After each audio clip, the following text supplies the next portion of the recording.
যুগে যুগে ওসমান হাদিরা ঘরে ঘরে জন্মায়। মুসলমানের সম্মান নিহিত আছে দুইটা জিনিসের মধ্যে, এক মৃত্যুর ভয়কে জয় করা, দুই দুনিয়ার মোহের ঊর্ধ্বে ওঠা। বেঁচে থেকে কি হবে? বেঁচে থেকে কতকাল বাঁচতে পারবো? 1000 বছর তো বাঁচতে পারবো না, মরতে তো হবেই। তাহলে সে মৃত্যুটা কেন গৌরবের মৃত্যু হবে না? সে মৃত্যুটা কেন সার্থক মৃত্যু হবে না? সে মৃত্যু কেন হাজার হাজার তরুণকে উজ্জীবিত করবে না? সে মৃত্যু কেন বহু মানুষের বিবেককে খুলে দিবে না? সে মৃত্যু কেন অন্যকে অনুপ্রাণিত করবে না? এই মৃত্যু কেমন মৃত্যু? যে মৃত্যু আমার একজন ভীরু মানুষের মতো মৃত্যু হবে। যে ব্যক্তি তার জীবনের মায়া ত্যাগ করে তার কাছে দুনিয়ার মোহ কোনো বিষয়।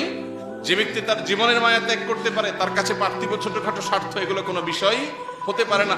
তাকে পৃথিবীতে কেউ পরাজয় করতে পারে না যে মৃত্যুকে ভয় করে না। বরং যে মৃত্যুকে আলিঙ্গন করবার জন্য, মৃত্যুকে ওয়েলকাম করার জন্য যে অপেক্ষা করে, সে ব্যক্তিকে কখনো কেউ পরাজিত করতে পারে না। সে মানসিকভাবে সবচেয়ে সুখী, যে বেঁচে থাকার জন্য বিড়ালের মতো এদিক সেদিক ছোট ছোট